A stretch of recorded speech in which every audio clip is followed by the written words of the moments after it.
basis, but how do we really create something to really see if students are moving? Is it a data tracker? Do we put cards on the wall so we can clearly see who's moving or who not, who is not?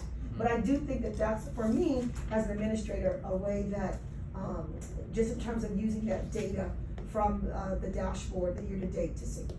Great. I think this is such a strong, strong meeting here. It's like we're like in the home front, and then at the end, how can we triangulate that data back? And so the ideas I had, so I was just taking notes here. I just want to highlight that what everybody is talking about.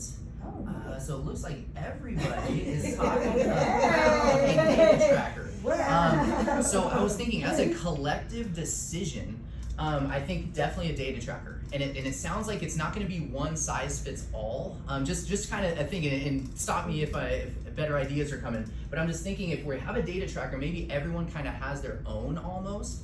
But if there's some way that we can maybe calibrate through like the indicators or the actual routines. I'm just thinking about maybe we could all be, so we're not looking at different pieces, but really focusing in on what the scaffolds mean and look like. So I was thinking a collective decision, how would we be able to kind of write that idea, like forming a data tracker around like the actual SIPs routines and indicators that we talked about? Would anybody feel, or how would we maybe phrase that as a group?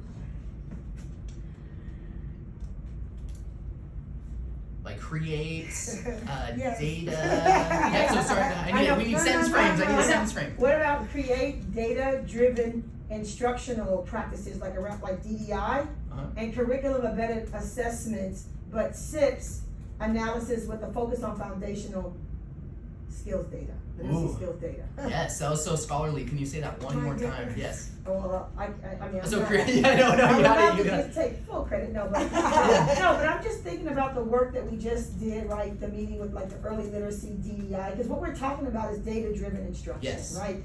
And it's really looking at and just thank you for sort of capturing all of our kind of feedback around the problem of practice. Would it be okay?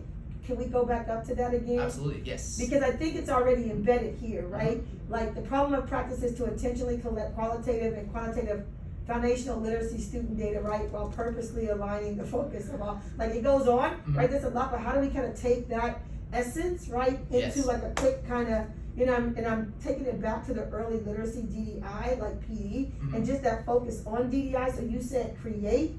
So just to kind of build on that, right? Like create data-driven instructional practices, right? And what do we call SIPs? Is that like if it's not a curriculum embedded assessment, it's a what? It's a, it's a like foundational literacy. I mean, but isn't it?